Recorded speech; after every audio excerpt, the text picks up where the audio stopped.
Mental math कक्षा 10 आपकी screen पर है। मैं हूं हरी सर और आप सभी बच्चे देख रहे हैं आपका अपना YouTube channel maths with Hari sir special Hindi medium के बच्चों के लिए। आइए करना शुरू करते हैं। और इस सीरीज में हम कर रहे हैं बच्चों अध्याय 3। जी हाँ, अध्याय 3 कर रहे हैं। और यहाँ पर दो चर वाले समीकरण हम कर रहे हैं। दो चर वाले समीकरण तो मैं आपको दिखा देता हूँ। ये बहुत ही ज़्यादा इम्पोर्टेंट है, दो चर वाले समीकरण। और उसका प्रश्न नंबर 6 हमारे सामने है। कैसे हल करना है आइए देख लेते हैं। और थोड़ा मैं इसको छोटे तरीके से बताऊंगा। देखो, x जमा 2y बराबर 9, x घटा 2y बराबर 1 हो तो x और y का मान बताना। बहुत ही आसान है। यहाँ पर बच्चों x जमा 2y बराबर 9 और x घटा 2y बराबर 1। यहाँ पर बच्चों एलिमिनेशन मेथड का यूज करते हुए तो आप इसको कर सकते हैं। तो ये जमा ये घटा घटा जमा घटा तो 2x बराबर 9 और 1 10 आ गया। x का मान आ गया 10, 2 इधर गुणा में इधर आकर भाग में, 2 पंजे 10, तो x का मान आ गया बच्चों 5। ठीक है, अब इस x के मान को किसी भी समीकरण में रख दो। यहाँ पर ऊपर वाली में रख दो या नीचे वाली समीकरण में रख दो, आपका आंसर आ जाएगा, y का मान आ जाएगा। ठीक है, तो आइए लिख लेते हैं। यहाँ पर x का मान समीकरण 1 में रखने पर तो x की जगह x का मान 5 जमा 2y बराबर 9। ठीक है, 5 इधर जमा में है, बराबर के साथ से इधर लेके आएंगे तो घटा में हो जाएगा। तो 2y बराबर 9 घटा 5 बराबर आ गया 4। तो y का मान निकाल लीजिए, y बराबर 4। 2 इधर गुणा में था y के साथ, इधर आकर ये भाग में आ गया। जब बराबर के साथ से इधर आता पोजीशन चेंज हो जाती है। 2 एकम 2, 2 दूनी 4, काट देते हैं इनको। तो y का मान आ गया बच्चों 2। ठीक है, तो ये प्रश्न आपका हल हो गया। आइए करते हैं प्रश्न नंबर 7। प्रश्न नंबर 7 कहता है p का न्यूनतम मान बताओ, यानी छोटे से छोटा मान बताना जिसके लिए समीकरण यहाँ पर 2x जमा पी वाई बराबर 8 में x और y का मान समान हो। x और y का मान क्या बराबर है। अब बच्चों इसका मतलब ये है कि यहाँ पर हमें ऐसे नंबर लिखने होंगे कि दोनों का योग क्या आ जाए, 8 आ जाए। ठीक है, बराबर 8 होगा ना। और x और y दोनों के मान क्या बराबर है। अब देखो यहाँ पर मान लीजिए अगर मैं लिखता हूँ x की जगह 1 लिखता हूँ, ठीक है, और जमा यहाँ पर y की जगह भी 1 लिख लेता हूँ, तो 2 एकम 2, ये तो 2 हो गया और ये 3 हो गया। ठीक है, और इधर कितना है, 8 है। अगर यहाँ पर बच्चों मैं ये 2 एकम 2 हो गया और इधर हम लिख लेते हैं 6 लिख लेते हैं बच्चों, मान लो 6, और ये क्योंकि y के साथ गुणा का रूप है तो गुणा होगा।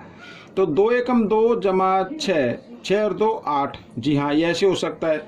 यानी x बराबर y बराबर 1 और p का मान क्या होगा, यहाँ पर 6 होगा। लेकिन ये पूछा कि छोटे से छोटा मान बताना है। आइए आगे कर लेते हैं। अब 1 की जगह हम 2 रख लेते हैं, तो मैं समीकरण ही लिख लेता हूँ। तो x की जगह भी हमने 2 रख लिया और p की जगह भी हमने छोड़ दिया, तो y की जगह हमने 2 रख लिया।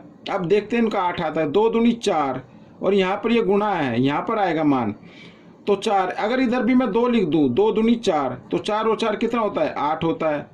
ठीक है, तो इसका मतलब p का न्यूनतम मान, भाई पहले 6 था अब 2 आ गया, तो न्यूनतम मान तो 2 होगा ना।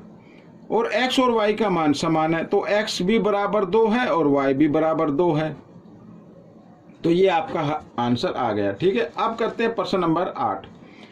प्रश्न नंबर 8 क्या कहता है, y अक्ष पर, ठीक है, y अक्ष पर ये होता है, ये y अक्ष होता है ये वाला, इस पर 3x घटा 2y बराबर 6 से बनी रेखाओं का प्रतिच्छेदी बिंदु बताना है। अब y अक्ष पर है, यहाँ पर है, यहाँ पर है, या यहाँ पर है, या इधर है, हमें नहीं मालूम।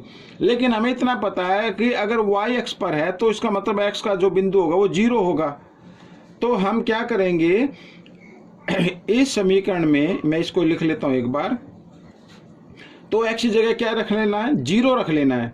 3 को 0 से गुणा करेंगे 0, ये तो हट गया, मैं रख भी देता हूँ। और यहाँ पर घटा 2y बराबर 6, तो x को हमने रखा 0।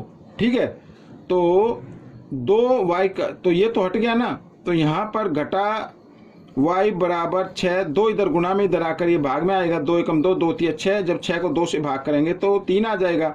तो y बराबर 3, और जो इधर घटा का निशान था वो 3 के सामने लगा दीजिए। ठीक है, तो y का मान आ गया घटा 3। तो ये प्रतिच्छेदु बिंदु हो गए बच्चों। ठीक है, तो आइए करते हैं प्रश्न नंबर 9।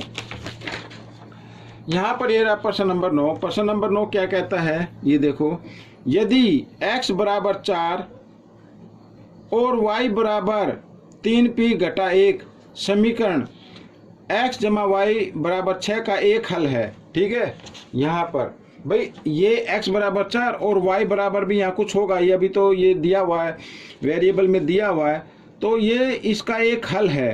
तो p और y का मान बताना है, p और y का मान बताना है। पहले हमें y का मान निकालना होगा क्योंकि x का मान तो दिया हुआ है ना। तो ये हमारी एक समीकरण हो गई ये।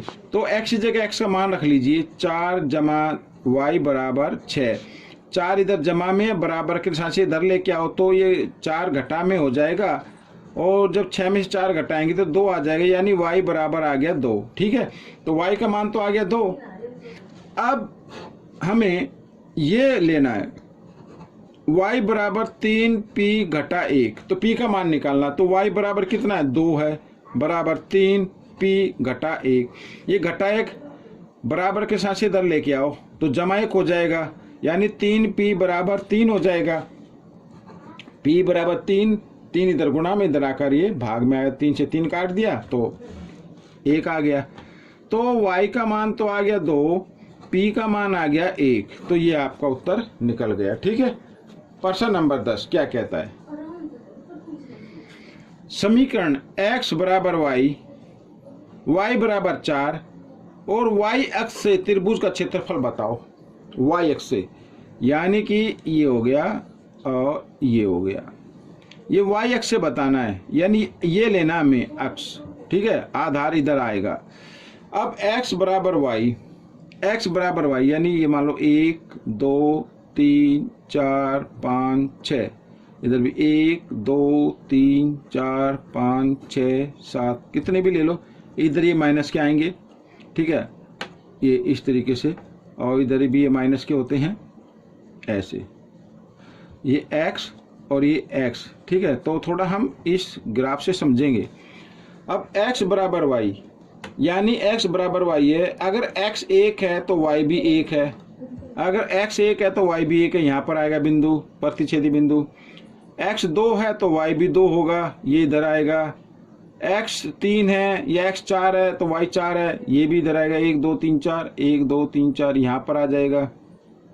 ठीक है, इस तरीके से, यानी कि ये लाइन इस तरीके से आएगी, ये लाइन इस तरीके से आ जाएगी। ठीक है, अब लिखा है y बराबर 4, 1 2 3 4, यहाँ पर ये 4 आ गया, ये आ गया 4, तो 0 और 4 यही तो होगा। अब यहाँ पर ये लिखा है अगर y बराबर 4 है तो y अक्ष से त्रिभुज का क्षेत्रफल बताना है, तो x कितना होगा भाई। यहाँ पर अगर y 4 है तो y तो x के बराबर ही है ना, तो इधर भी ये 4 आएगा, यानी ये भी क्या होगा, 4 होगा। कहने का मतलब है अगर y बराबर 4 है तो x बराबर भी क्या होगा, 4 होगा। अब क्षेत्रफल निकाल लेते हैं, क्षेत्रफल, त्रिभुज का क्षेत्रफल, यहाँ त्रिभुज का क्षेत्रफल फॉर्मूला होता है 1/2 आधार गुणा ऊंचाई, यही तो होता है, आधार गुणा ऊंचाई। ठीक है, इस तरीके से। तो 1/2 आधार ये हो गया 4, ऊंचाई भी होगी 4, तो 2 से 2 एकम 2, 2 दूनी 4, 4 दूनी 8। अब इसमें सेंटीमीटर वगैरह है नहीं, तो क्षेत्रफल आ गया 8 वर्ग इकाई, ऐसे लिख दीजिए, या आप लिख सकते हैं 8 इकाई वर्ग, ऐसे भी लिख सकते हैं। ये लिख दो या ये लिख दो, इस तरीके से, तो ये दोनों ही ठीक है। तो बच्चों ये प्रश्न आपका हल हो गया।